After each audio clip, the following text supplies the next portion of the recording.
What's up, guys? This is the very first Monroe Bros ranking video. We don't have a good name for it yet. We're working on that. My name's Scott. This is Alex. Alex. Hey, guys. And the one we're going to do today for our very first video is our post-free agency, pre-draft fantasy 2019 rankings. Yeah, definitely. It's March 23rd. So this is definitely before draft. It's at the first few weeks of free agency. That stuff doesn't matter. Usually free agency hurts somebody anyway, more so than it helps them. And at this point, most of the major free agents have been either traded or signed somewhere. Nothing that's going to crucially affect the 2019 fantasy football draft at this point anyway. So it's a safe time to get some early stuff before the draft happens and might alter a few things. So without too much further ado, we're going to preface this with we have literally no stats to back us up on this. It's mostly based on opinion and things that we've seen in trends. We have some stats. We know some of the numbers. We just don't have the physical numbers. Yeah, we're not going to sit here and study a spreadsheet of like. We know Todd Gurley had 21 touchdowns last year. Come on, we know that. But stuff like that, we don't know. We're not going in empty, minded on that. We have ideas. I mean, without that, let's go. Yeah, let's just jump right into it. We're doing top 36 first 3 rounds and 36 picks. 36 picks was 12 teams, 3 rounds. Obviously, our opinion. A little bit of bias here. We play in a half-point PPR and full-point PPR. And honestly, if you're not doing PPR by this time, then you really got to get with the times. That's the way of doing fantasy football now anyway. If you're not doing a PPR league in some form, then you have to talk to your commissioner about adjusting the scoring somehow to adjust accordingly. Otherwise, the quarterbacks get way too high many points anyway. Yeah. And this is based on a settings. We're kind of going basic standard settings. 3 receivers, 2 running backs, tight end, and a flex. No super flex for quarterbacks, stuff like that. So just basic settings. On the side note, if you're doing a league that has a super flex, get another quarterback early on. I mean, there's just so much points there that you're going to miss out on if you don't have 2 quarterbacks starting there.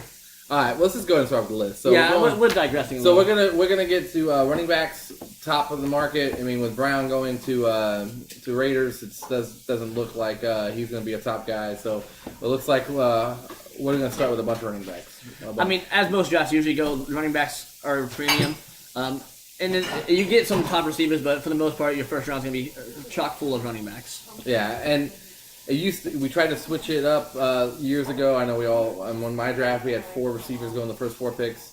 That doesn't work when everybody's doing it. I gotta tell you that. When everybody's doing the wide receiver thing, it doesn't work. Get yourself a solid running back. Having a Zeke on your roster is just fundamental to success throughout the whole season. All right, so going with that, number 1, we're taking Zeke Elliott from Dallas. The guy, there's other guys in the mix, obviously. There's a couple people you can go either way.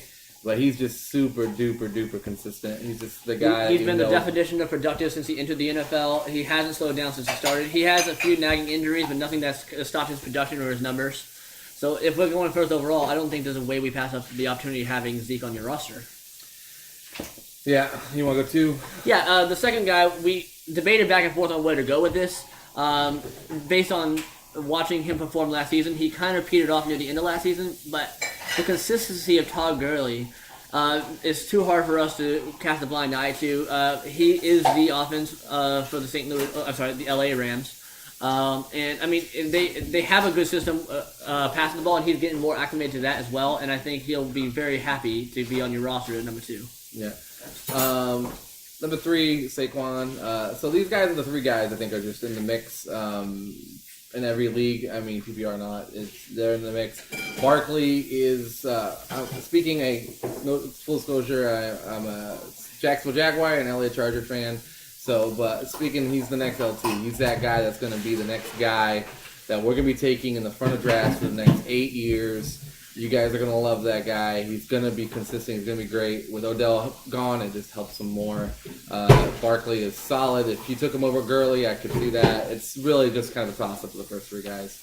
Now, if you want to talk about a running back who gets a lot of passes and has nothing else around him going for him, you can't look further than Christian McCaffrey, That guy was a beast last year catching passes throughout the season.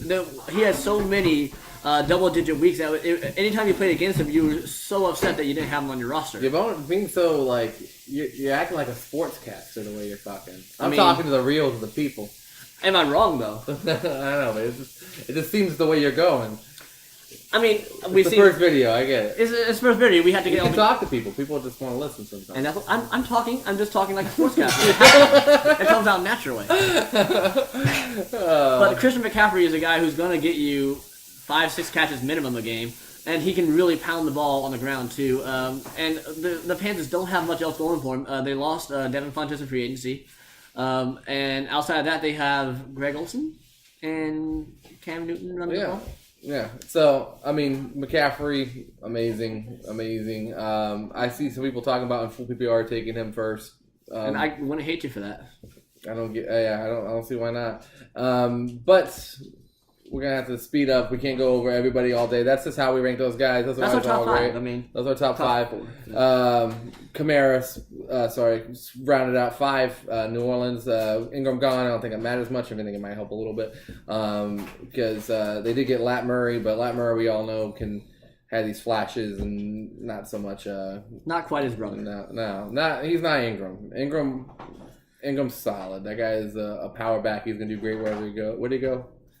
Ingram went to Baltimore, didn't he? Baltimore. Yeah, they're good there because he's just great. But I think Kamara is definitely 5, and then we finally put in our first receiver, and that's DeAndre. DeAndre is just a freak. I mean, he's the overall best receiver in the NFL right now. You're talking about a guy who gets yards and touchdowns, and he does literally everything on that field for the Houston Texans. I hate that he's so good because, again, we are Jaguar fans, but it's hard to deny that guy's talent. I mean, I love just watching him play, and sometimes that matters too. I mean, you're sitting there watching football, like I want to see what this guy can do with the ball, and that's what DeAndre Hopkins brings to the field. DeAndre is solid. He's definitely just watch his highlight reel, and you can't say why you don't pick him. I mean, he doesn't have very many lowlights. The guy's not bonkers, and as long as Deshaun Watson's in there, even if Deshaun's not there, he's still put up like staggering numbers without Deshaun. I mean, solid guy. I still think having a key running back ahead of him is critical. Yeah. Having a Barkley is more critical than having a Hopkins, but I think there's a fall off here to running back, so I think taking Hopkins there is definitely good spot. Which leads us to our next running back on the board after we get Hopkins. If you fall with Melvin Gordon sitting at number 7, that's Chargers. Chargers. That's pretty solid. Again, when he's healthy, he does have health issues, but when he is healthy, he is such a force to be reckoned with on the field. He runs through tackles. He gets touchdowns. He looks like the guy there for the next few years at least. And with Phillip Rivers on the center, it's going to be hard to pass him up. Yeah, definitely. He's great. Then we go next to the one, and we got Mike Thomas as the next receiver going off the board. Solid, consistent guy. And then we'll round out our top 10 with James Conner. Which I was resistant on because we haven't seen much from him, but what we did see was impressive, and it's an offense that benefits the running back. So, yeah, I mean, he's in Pittsburgh, so they love high-powered offenses. They love defenses. They're gonna try to make it act like Bell and Brown leaving didn't matter at all. That's what they want to prove next season, and as a result, like they did with Conner last season, they're gonna keep feeding them just like they would have Bell, and he did great. So I think Conner's there, and that's why I fight for him. I think he had a great season last year. And I'm the guy who had him on his roster, and I still don't want to rank him as high, but he's solid. Yeah. Which leads to another really, really solid guy who's not getting much love. Yeah. He's been a top guy every year. He puts up yardage. David Johnson. Arizona Cardinals. I mean, everybody called him a bust last year, but bust meant what, like 1,300 yards and 9 touchdowns instead? I mean, the guy's floor is so low, so high. I mean, it's just like it doesn't matter. It doesn't matter. And again, if you're sitting there at number 10 and you fall with David Johnson in your lap, you're like, all right, cool. Mm-hmm. Yeah. And then we go with our next receiver off the board, going to the Green Bay Packers, Devontae Adams. He's a guy last year, I was so upset when I got him because I didn't want him where I got him. But if I got him now, I'd be like, this guy's consistent. He puts up touchdowns. He puts up 1,100 yards minimum. He's still young. He has Aaron Rodgers throwing the ball. There's no real downside to having him on your roster as your WR1. You guys are going to start seeing that there's a couple of guys that we don't think of as top-notch guys. From our own personal biases, whether they're accurate or not, we just have our own personal opinions. And there's guys we like more as a result of it. But if you're expecting Brown in these next few picks, you're just wrong. Brown in the Raiders is just not the same as Brown in Pittsburgh. It's night and day. It's Emmanuel Sanders on the Broncos, which is serviceable. Not a top guy, though. He's never been the top guy since he left. Mike Wallace, like he was in Pittsburgh, went to Miami. He was okay. But Pittsburgh makes those receivers not the person, especially when it's Antonio Brown, who's, you know, a short guy. It's going to be hard for him to catch wild passes. I just don't see it. I don't see it. So, however, a Steeler who did leave and go to another roster who might benefit is Le'Veon Bell. Yeah. He went to the Jets, which is usually pretty good for pass-catching running backs like himself. Matt Forte had a good little stint over there. And Le'Veon Bell's still relatively young, sitting at 27 years old. He took a year off, so he's well-rested. He could do good things over there. He's a top 5 pick from the last few years. Who could go right back into doing the same thing. But since we don't know about that offense with Sam Darnold leading the helm, we had to put him a little bit lower than we normally would. You know what? And you might be... Well, every year there's always this person. They go to a new roster. They come back from injury, and somebody is able to snag them in the late first, early second, maybe even late second. And they end up being the same guy they were before. They're the same guy. But that happened with Matt Forte himself. Matt Forte. It happened with Le'Veon Bell before. Yeah. I know he went like 20th overall. He had a little suspension going on, but he came back and beasted. He could do it again. It could easily happen again. So that's why he still has the talent and the name to get it done. And we're going to keep him in that number 12 spot. First round in most leagues, which is a 12-team league. So... All right, and then you're looking at the wraparound. Now, those are our top 12. I'm going to kind of go through them a little faster because we don't want this video to be forever. I mean, we're already on 12 minutes. Yeah, so you got to look at... We're talking. Just classic good people, and then we'll stop on people that we think are critical people to talk about. Julio Jones, great receiver. Mixon, great running back. Solid for you. Then we got Keenan Allen. I actually feel bad that we ranked him as low as we did because he hasn't done anything to be ranked that low. Yeah. He had that injury, but then last year he came back and frickin' beasted. And we're Charger fans. So, hey. Speaking of which, going to our next pick, Leonard Fournette. Jaguar fans. Fournette's great. We'll see how the offense goes. Never going to see me on any of these videos rank Nick Foles high. I do not think Nick Foles is the answer. If we did a top 32 quarterbacks, he might be in the late 20s. Maybe. Bortles is in the top 10. That's the thing. I'm a Bortles loyalist. I don't care what you guys think. Moving on to Tyreek Hill. Tyreek Hill. Only thing that worries me about him is his possible legal issues. But if he stays on the field, there's no doubt he's one of the top guys. Yep. And then you got AJ Green, always been consistent. Great guy. And this is where I was talking about earlier. Juju Smith-Schuster will just step right into that Antonio Brown role and just take over. Easy. And then there'll be somebody else that steps into Juju's old role. It's just what the Steelers have done for the last decade. I don't see dig on this. And then we have an interesting one because Adam Thielen, he started off so hot last year. He had, 6 games of over 100 yards in a row? Yeah. And then he kind of fell off. But you're still happy getting him. Yeah. Then comes our first tight end. Full point PPR. Yeah, full point PPR. You got to have him. Thielen might be a couple. We basically base this off of my league structures, which is 0.5 PPR. His league is 1 point, but we kind of go off mine. It's because that's the way we think of things usually when we think. Yeah. It's a good balance in case people don't do PPR. People do PPR. 0.5 seems Which, again, you should be doing PPR by now. Right behind that, we have our first tight end off the board, Travis Kelce. Solid guy. Not only is he great in the blocking for Kansas City, but he's also just a great receiver. What's great about having a tight end like this is every year people are struggling for tight ends. They're throwing in your CJ Fedorowicz's of the world, just trying to get some kind of points.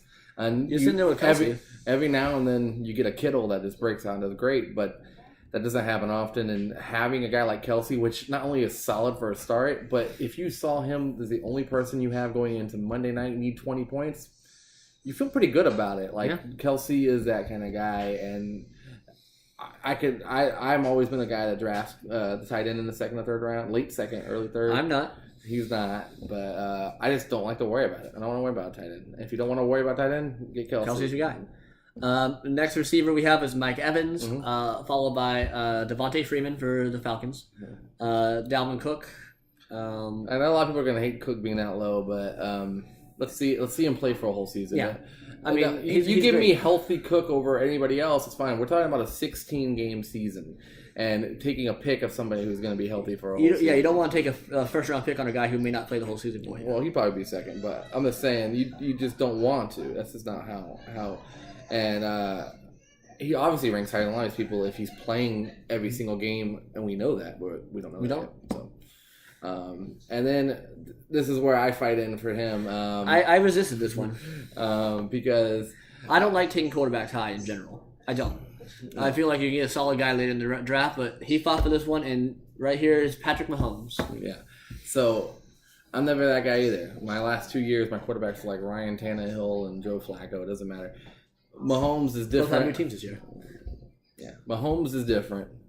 If you want to grab him in the early third, late second, I get it. I really do, because that guy looks like the guy of the future for the NFL, and they're going to want to give him the MVP. I feel like they really want him to succeed very well. And He's a guy, again, I love watching him play. I just for fantasy purposes, I just can't get myself to draft a quarterback that high. when I say they want to, it's because I'm very cynical about how He's very much in thinking that the NFL is rigged. well, But the playoffs are. The playoffs are rigged. following up, I don't think the regular season is. I think the playoffs are rigged. the next player on our list goes on one of those rigged Bullshit. teams is Julian Edelman, Jordan.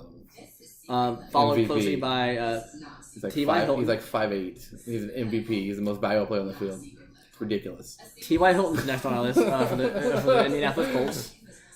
Followed by a guy who found a new team this offseason in a ridiculous trade that Cleveland clearly won, with Odell Beckham going to the Browns. Yeah, and this is where you're gonna see Beckham and Brown here, guys. They're gonna be right there at 28 and 29. We just don't know. I mean, is Baker Mayfield good enough to get the ball to Odell enough to make him the guy he was? Is Derek Carr going to do the same thing for Antonio Brown that Ben Roethlisberger did? When they had Cooper and Crabtree, where would you have taken Crabtree? That's what we're Take looking Brown there, because that's what Brown is. He's not. Oh, and he's not a Crabtree. Crabtree's obviously tall and different receiver. I'm Well, saying I mean, that's yeah. how many points you should expect out of him. And this is a guy who's coming off of 6 straight, 1,000-yard seasons. He is a great receiver, and we know that, but it's just too many question marks on that John Gruden run offense. John Gruden, he's a chump. He's a chump. He's a chump. I'm gonna tell you what I think about John Gruden. Oh god, is this better for a bit? No, It's going down. small. It's just really quick and small. All right. He took over Tony Dungy's team after failing with the Raiders, and then won a Super Bowl with it, and failed for a decade, and then was a legend in the city anyway. Well, to be fair, he has another whole decade to prove that he was not a mistake. Yeah, and So then he this is left year the 2. broadcast booth. He hasn't dealt with anything new in the CBA, nothing, and he's going to coach a team. He has no idea what he's doing. He's fucking lost. All right, so rounding off our top sorry, 30 no, is a that's guy what who you might got have covered. gone a lot earlier if we, again, just way too many question marks. Gronk. Yeah. I mean, obviously he's a freak of nature. Everybody loves him. He's fun to watch. But he keeps mulling around this retirement idea. I mean, he's often injured. But when he's on the field, he's phenomenal. And there's nobody denying that. Yeah, and then we're going to just back out the end of the third round here, which is the last 6 picks. Rodgers is definitely solid still. Pick him there. He's even okay with Rodgers going up a little bit higher. But then you have Ertz is your third tight end, and then we can go. These ones we kind of threw in there because we weren't really sure of the order here. They're about the same. It's really a matter of preference on who you want here. Chubb, great in Cleveland. I think Cleveland's going to win the division this year. I really do. It's a very weak division this year, regardless. Yeah, They might win it with a 9-7 record. then you have Cook, Brandon Cooks, and St. Louis. Whatever. I said the same thing earlier. Amari Cooper over in Dallas did great things there last year. Cooper is awesome. If you like watching Dallas play, I would draft Cooper earlier than that. But And then finally, rounding I off don't our give a shit top about picks, them. we have Doug Baldwin for Seattle. He's a guy I never want to draft, but he's always decent. Yep. Baldwin's always solid. I mean, he's just Doug Baldwin. Yep, So that's our top 36. You guys might not agree with it. We have a very big bias, like we said. Jaguar fans, LA Charger fans. He's a Niner fan as well. And we kind of hate for certain teams because of those things. So we might have a little bit of a bias. Like, we're not very big, obviously, Patriot fans because they cheated to win a national championship. And then we have the Steelers.